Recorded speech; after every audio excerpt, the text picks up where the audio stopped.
Hello. Today we are going to learn a little bit about breathing. Breathing and singing is so important. It's our power. When we're singing, that is what powers our voice.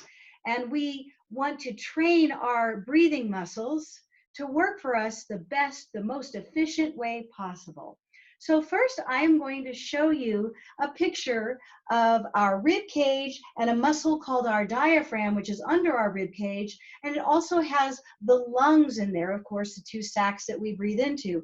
And this picture is going to show you how they all connect and work together. So we're going to change our screen. This is our picture of the rib cage. This is the rib cage right here. And behind the rib cage are the lungs. And underneath where you see this purple, that represents the diaphragm muscle. That's our breathing muscle. Now, the diaphragm isn't purple in real life. They just made it purple so you can see it. It's more red in color. It's a muscle. You'll see this arrow is pointing down. So this means that air, and you see the word air up here pointing down, air has gone into the lungs, and when the air has filled the lungs, the diaphragm is in this position. Now this next picture, right to the right of it, you see an arrow up here going out, and that shows that the air is going out of the lungs. You'll also notice that the lungs here, look how much shorter they are and smaller, they're not as wide than the ones here. So the ones on the left you can see have really filled the rib cage, and they're down, they're lower, right? These are empty lungs. So that's your lungs get much smaller when you breathe the air out.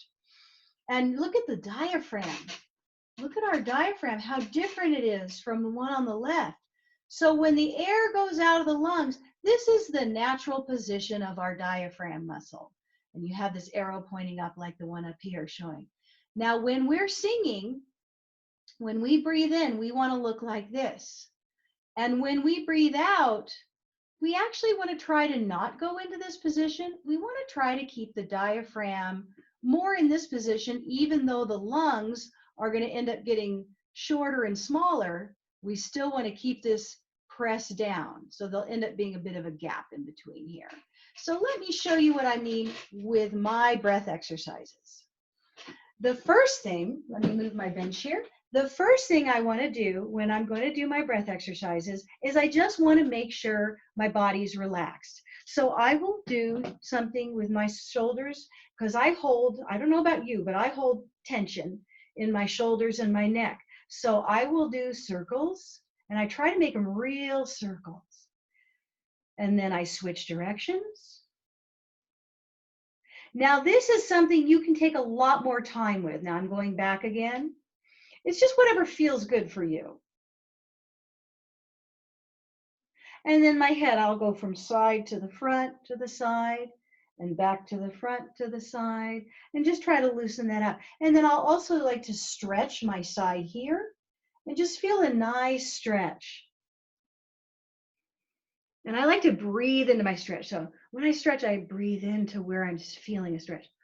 It's like I send the air there, even though I know the air is not down here. But when I think about that spot, I feel like I get a little more of a stretch.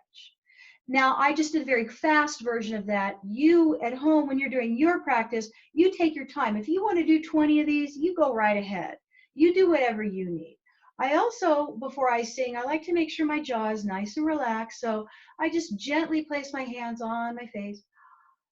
And then when I inhale, make sure that this is nice and relaxed. Okay.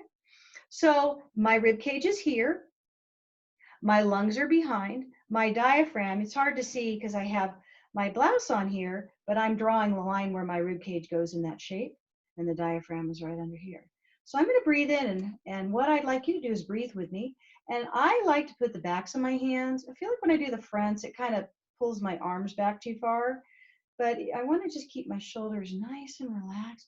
Just gently rest the back of my fingers without lifting my shoulders, keeping my jaw nice and relaxed. And I want to just inhale, and I want to try to make that lower part of my rib cage just go out a little bit, and I can use those muscles. Ready? Let's inhale. Let's do that together. 1, 2, 3. Here we go. and then exhale. Let's try it again. And I think I lifted my shoulders a little. So I'm going to try a little better. See if I can do a better job. I think I need to stand up a little more straight too. I might have been slouching a little. So let's try it again. Let's go.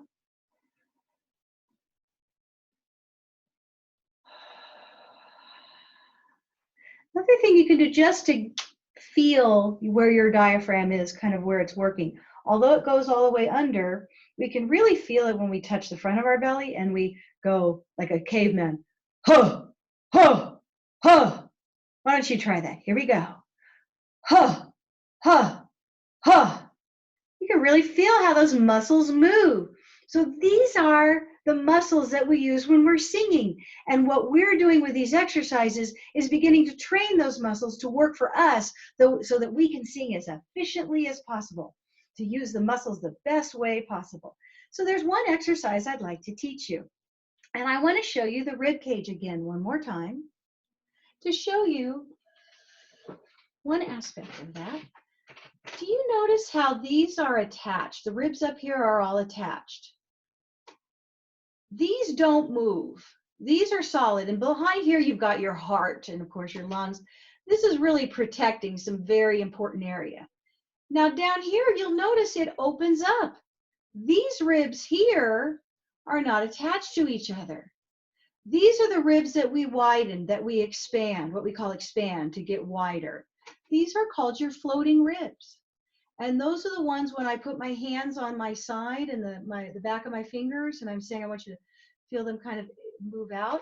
Those are the ones that I'm talking about. Your floating ribs. Those are called your floating ribs. And that's what we're working with. So let's again inhale, and then what we're going to do is exhale on the letter S, like a snake. And when you're thinking about a snake, right? So that's the sound I want.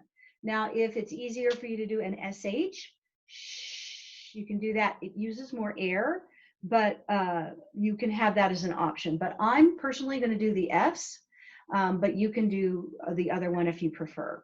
All right, so I'm going to do my inhale, make sure my shoulders are relaxed. I'm going to stand up nice and tall, and I'm going to inhale, try to expand. And then I'm going to go.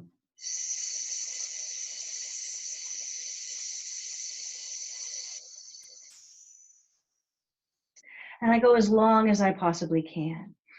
Now what I want to do, and of course I want you to do this with me, is we're going to inhale. We're going to do a slower inhale. We're going to count to 4. I'll do that with my hands since I'll be breathing with you, so I can't count out loud. And then once we go to the S, I want you to pretend like you're still taking air in.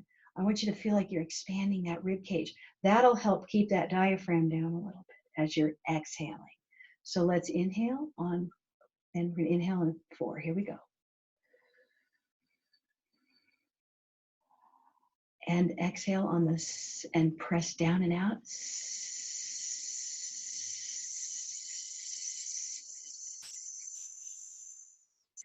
You may have noticed that you may have gone a little bit longer. So this is something for you to practice at home. You can do it in your room. No one will hear you if you're all by yourself. They just might think there's an air leak somewhere. But it's a good exercise to do where you're not making much noise. So if the house is a little crowded that day, it's okay. You can still practice. And I want you to do those. And as you do those exercises, don't keep doing it back to back. What I want you to do is you'll do an exercise and then take a few breaths that are normal breaths in between. Because if you do it back to back and keep holding it longer and longer, you can get kind of dizzy, and that's not good. So take breaths in between and just practice this.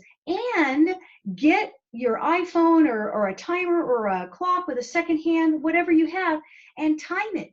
And you can write down your time. Maybe write the date down and write down your record for that day. And then see if you can build that record a little bit every day.